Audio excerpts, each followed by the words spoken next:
Welcome back to the Agronomy Answers podcast. Today on the show, we have a new guest joining us, the Hefty Naturals brand manager, Matt Thompson. And no, we're not going to be talking about naturals products. We're going to be getting into how Matt grew up, where he grew up at, how he got into agriculture, and how he made it to Hefty Seed Company and on the Hefty Naturals team. Thanks for joining me today, Matt. Yeah. Let's start it off from the beginning, Where did you grow up? Because it wasn't here in South Dakota. No, Zach. So I actually grew up in central Illinois. Went to school in a little town called Greenview, Illinois, just about dead center of the state.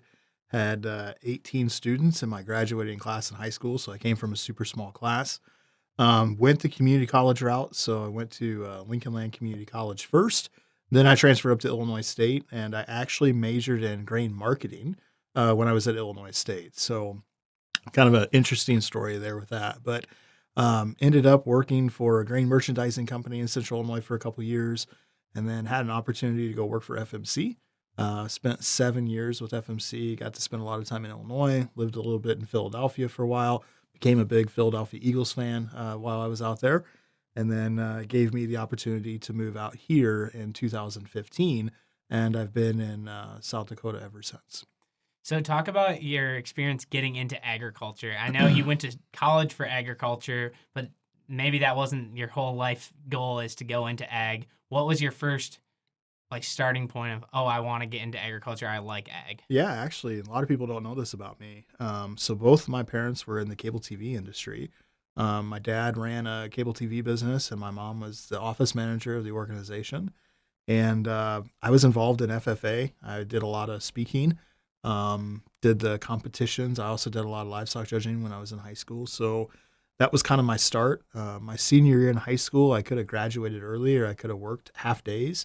And so I started working for a co-op about 10 miles north of where I grew up. And that gave me the opportunity to get started in production ag. So Sunrise Ag was that organization. They actually paid for the first 2 years of my college. And that's how I actually got started with Lincoln Land Community College. So tremendous organization, got to work for them, really learned the ropes of the retail aspect of the business. And that's where I ultimately got my start. It wasn't until I really started at FMC that I kind of realized more of the business aspect of it and the marketing aspect. When I spent time in Philadelphia, I did a lot with competitive intelligence and even dabbled in some investor relations. And, when you see a business from that level, it gives you a much broader picture of how production ag is and how all the parts and pieces fix into the mix. So you talk about grain merchandising because that's what you went to school for. Yep. Talk about why you wanted to do that rather than agronomy or agribusiness, not normal routes, but a lot of people go in that route. What stood out for you in the grain side? Yeah, so I love spreadsheets. I love data. I love analyzing things. So had a teacher that really enjoyed his classes at Illinois State, and that was his background. And so junior year, I decided to switch my major and go that direction. And he was a really, really good teacher, Dr. Rick Whitaker. And so did all my grain marketing classes. When I went back to Sunrise, they had an opportunity for me to go in the grain marketing department, and I got my Series 3 and Series 30 grain trading licenses, which you need in order to give recommendations. So that was probably the two hardest tests I've ever taken in my career. And I did that for 2 years, and it was just, I saw an opportunity in the market where I didn't feel like growers truly understood what their break-evens were and what their cost of productions were. And I could sit down and build spreadsheets and show growers and producers what their numbers were and build marketing plans around not being so greedy when they needed to sell bushels. And that was kind of my role. Ultimately, I realized that I hated sitting behind a computer. I couldn't sit in an office for 5-6 days a week. It just got to be really monotonous. And so when FMC called and offered a role to go back into the chem space, I took it, and I wouldn't be here today if that phone call never happened. Because a lot of those places you're talking about are not in South Dakota or Sioux Falls. Yeah. And so now you're here in Sioux Falls because you went with FMC and you came out here, and then you just kind of stuck here. What was it about South Dakota that made you stay here? Maybe it was some family stuff. Yeah. So Zach knows my wife very well. I met my wife, Amanda, in 2016 in Sioux Falls purely by chance, and her family's from here. had a few opportunities to go back to Philly, had a few opportunities to go back to Central Illinois, and it just never felt right. I really feel like Sioux Falls is home. I really feel like South Dakota is home. I love the environment. And, in 2019, January of 2019, there was an opportunity to come work at Hefty Seed Company with Brian and Darren. And that was a dream come true. I never thought in a million years, when I moved to South Dakota, I was calling on Hefty Seed Company. I love the organization. I knew the passion that Brian and Darren had for the business. And, when Brian called and offered a role to come work here, at the time, I had no idea what I was going to be doing. And this whole Hefty Naturals thing really evolved. It wasn't until November, December of 2019 that, we fully decided that this Hefty Naturals was going to be the role that I was going to be in and take the business to where it is today. So that's really, since 2019, I've never thought about leaving. I've never thought about going to a different state. It's always been Sioux Falls is my home, and I just really like South Dakota. Yeah, it's awesome. Growing up here in South Dakota, it's been great. And now you understand what we like about it and stuff like that. But on the Hefty Naturals side of things, what are your role, or what do you do on the Hefty Naturals side? Because you talk about that, Hefty Naturals brand manager. What does that mean for you? Yeah, so in 2019, when this officially started, we had these products. We've had our seed treatment. We've had some of our core foundational products in our portfolio that we've sold going back 2004, 2005. But, this biostimulant business, it takes more of an understanding. It takes more to go to the grower and educate the grower on the good, the bad, and the ugly. And you've got to put dedicated people into those positions to have those conversations. So in 2019, when I assumed the role, it was kind of wide open spaces. It's turned into being research and development. It's turned into marketing. It's turned into being kind of the spokesperson of the brand. It's turned into the education model. It's everything that you can think about in regards to having a successful brand for a grower. Kind of falls within kind of me. Now, it's not just me. Brian and Darren are highly involved. We've got a whole dedicated research team that works on both hybrids and soybean varieties, along with the naturals pieces of the business. So we all make decisions based off a team, and I'm just the one that spends every waking moment in the Hefty Naturals business, I guess. Yeah, and you talk about you're doing a lot of different roles, and I worked with you for a little while. I was an intern with you for doing some root digs, doing a lot of different things on the research side of things. But what's your favorite part about Hefty Naturals? It seems to me, if I had to pick your favorite thing, I would think it might be like education standpoint. What would you say your number one point is? I think my true passion, what I feel like I'm meant to be here on this world, is to educate, and I don't, I wake up every day and I want to think, how can I learn? How can I educate myself on the things that are happening in the biostimulant space? And how can I take the information that's super technical and somewhat hard to understand and boil that down into an area where a customer can understand it in a short period of time? Because at the end of the day, you think about our customers today, Zach, they're making grain decisions, they're making financial decisions, they're making machinery decisions, they're head of their own HR. I mean, there's hundreds of decisions that a grower has to make. And, when we come to them and try to talk to them about a product in the biostimulant space, which is a huge brand, a huge noise in the market of all these different products, you got to be able to resonate that information. And so that's probably my most favorite thing about the Hefty Naturals business, is the speaking aspect of being able to go out and talk to new growers. But more importantly, if we don't understand something, we're going to spend the dollars to go understand it, or go find the people that are the experts in the business. And that's been fun. The relationships that we've been able to develop as a company, that we truly have identified the experts in the plant growth hormone space or the organic acid space.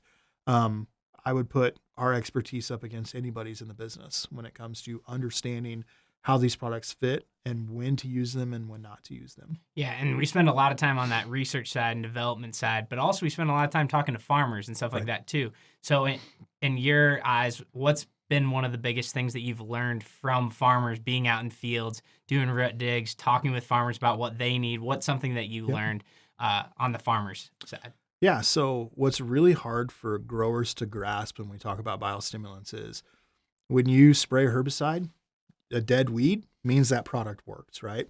When you spray a fungicide and a crop is full of disease and that crop may show new growth, or the plant is becoming more healthy because you spray that fungicide. You can visually see the difference. When we are talking about living microbes, when we are talking about organic acids, very rarely are you going to see this aha moment happening in the field, right? And ultimately, when we're talking about a 4 to 5 to 1 return on investment on some of these products, you may see a 4 to 5 bushel bump to get that response. And that's sometimes very hard to see within the combine. So being able to tell a story, but have the data to back it up, to give the grower the why you need to use this product and do it quickly enough that they don't lose attention, because there's so many things that are happening that it's very hard sometimes to keep the grower in the mindset of why these products are important. So on the Hefty Naturals side, we're going to talk a lot more about all these different things that you just brought up, because there's a lot more detail and maybe a little bit more explanation on a lot of these different products that we talk about and see in the fields on the research side, as well as just what they do, to be honest. There's just a lot more there, but we'll get into that in future episodes. But what about, so we talked about you talking to growers, being on the research side, Yep. but what about on you? What if growers or people, companies that are coming in, what do they expect out of you as the Naturals brand manager? But what actually are you bringing to the table? What are you helping with? Because you have a lot of background in all of these different things. Yeah, I think the thing that gets me most excited is when I sit down with a prospective grower, or I sit down with a prospective supplier, because of the size of our organization and the size of how many locations we have.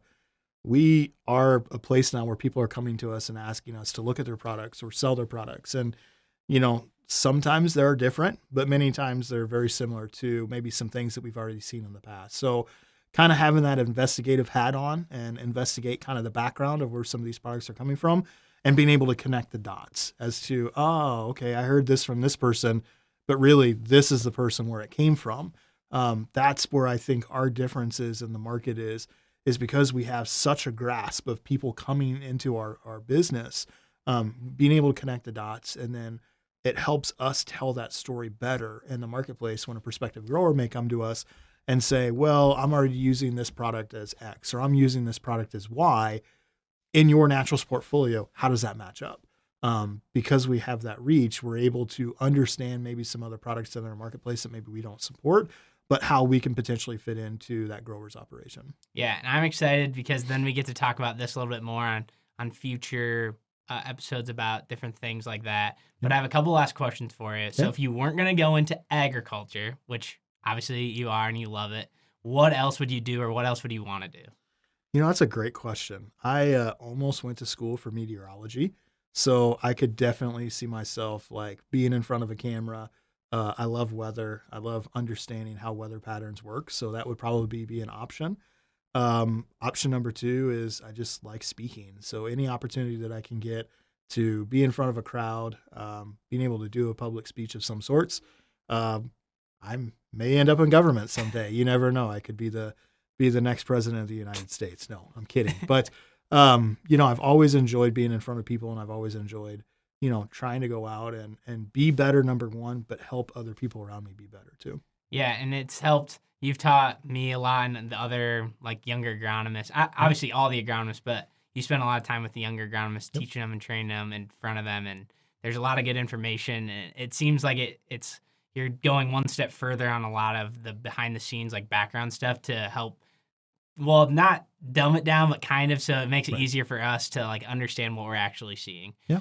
So to finish up, one last question. What would you tell your younger self, yourself coming out of college? Maybe you wouldn't change anything, but what would you say to them about what your future holds, or what they should expect and stuff like that? Yeah. So you and I have had a lot of these conversations just as you've come up in the business, but I always tell young people, try to never say no.